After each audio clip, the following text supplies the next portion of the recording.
বিজ্ঞ আদালত এই শিশুকে 7 দিনের রিমান্ড দিয়েছে।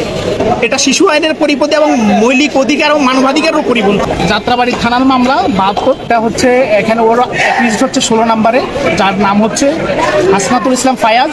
বার্থ সার্টিফিকেট, তার বয়স হচ্ছে 17 বছর 3 মাস।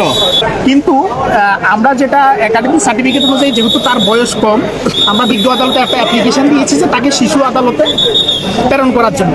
কিন্তু বিজ্ঞ আদালত আমাদের কোনো কথাই শুনলেন না। তিনি এটা যেহেতু তাকে সাসপেক্টেড করা হচ্ছে শিশু একাডেমিক সার্টিফিকেট অনুযায়ী, তাহলে অবশ্যই তিনি এটা পেন্ডিং রাখতে পারতেন। কিন্তু বিজ্ঞ আদালত এই শিশুকে 7 দিনের রিমান্ড দিয়েছে।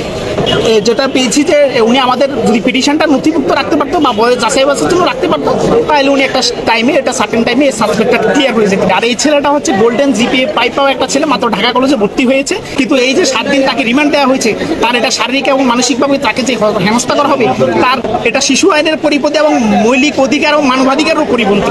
কিন্তু গত সে কখনো এগুলোর সাথে জড়িত ছিল না, কিন্তু সে বন্ধু বান্ধবরা ছিল, বন্ধু বান্ধব তাকে বিভিন্ন তথ্য ফোনে জানাতো। সে এগুলা বন্ধু বান্ধবদের সাথে কথা বলছে। 20 তারিখ রাতে 10টায় বাসা থেকে তার পিতার বাসা থেকে নিয়ে গেছে, নিয়ে আনতে পারছে থানা, নিয়ে তাকে তার শারীরিক নির্যাতন করে, তার থেকে যাত্রাবাড়ি থানায় শারীরিক নির্যাতন করে তাকে আজকে 7 দিনের রিমান্ড নেওয়া হয়েছে।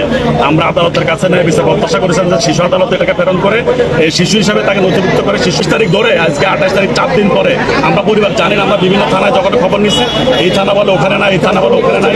আজকে হঠাৎ করে দেখেছে তাকে এখান থেকে বাইর করছে, সাথে সাথে আমরা আইনজীবী দিয়ে তাকে বলে আমরা কাগজপত্র সাবমিট করছি। কিন্তু বিজ্ঞ আদালত তাকে 7 দিনের রিমান্ড দিয়েছে। আমরা রিমান্ডে নিচ্ছে মোবাইল চেক করে। মোবাইলের মধ্যে তো কত কিছু আসতে পারে মানুষের, নাকি নিজের দেন না, হয়তো অন্য মানুষ আসে। মোবাইল চেক করে ওটা পাওয়া গেছে কেন করে চেক করে অ্যারেস্ট করতেছে।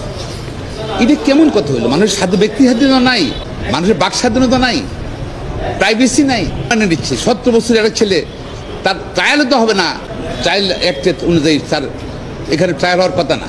17 বছর বাচ্চা ছেলেরে রিমান্ড দেওয়ার কোনো আইনগত বিধান নাই শিশু আইন অনুযায়ী, সম্পূর্ণ বেআইনি। মাননীয় প্রধান বিচারপতি দৃষ্টি আকর্ষণ করছি, বিচারী এটা তো রিমান্ড তো দিচ্ছে, তো পুলিশ চেয়েছে রিমান্ড, পুলিশ চাওয়াটাও ইলিগাল। লন্ডন ম্যাজিস্ট্রেট যেটা দিয়েছে রিমান্ড দিয়েছে 17 বছর ছেলেকে, এটা টোটালি ইলিগাল। শিশু আইন লঙ্ঘন করা হয়েছে। আশা করি মাননীয় প্রধান বিচারপতি দৃষ্টি আকর্ষণ করছি এবং সংশ্লিষ্ট ম্যাজিস্ট্রেটের ব্যাপারে ব্যবস্থা গ্রহণ করার জন্য অনুরোধ জানাচ্ছি। কেন রিমান্ড, কেন গ্রেপ্তার? ওরা বলতেছে সিসিটিভি আছে, সিসিটিভিতে ফুটেজ আছে, মোবাইলে ফুটেজ আছে। যাদের গ্রেপ্তার করছে সবার ফুটেজ আছে? নাই।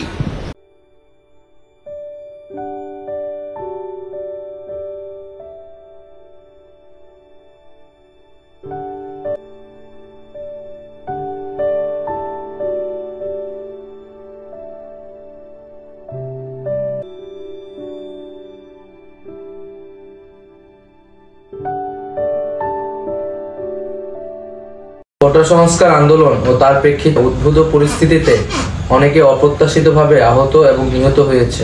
স্থাপনে অগ্নিসংযোগ সহ নানা সহিংস ঘটনা ঘটেছে। আমরা এই সকল অনাকাঙ্ক্ষিত ঘটনা তীব্র নিন্দা জানাই, সাপেক্ষে দ্রুত বিচারের দাবি জানাচ্ছি। আমাদের প্রধান দাবি ছিল কোটার যৌক্তিক সংস্কার, যা ইতিমধ্যে সরকার পূরণ করেছেন। দ্রুত শিক্ষা প্রতিষ্ঠান খুলে দেওয়ার জন্য সরকারের প্রতি জোর আহ্বান জানাই। সার্বিক স্বার্থে আমরা এই মুহূর্তে থেকে আমাদের কর্মসূচি প্রত্যাহার করছি।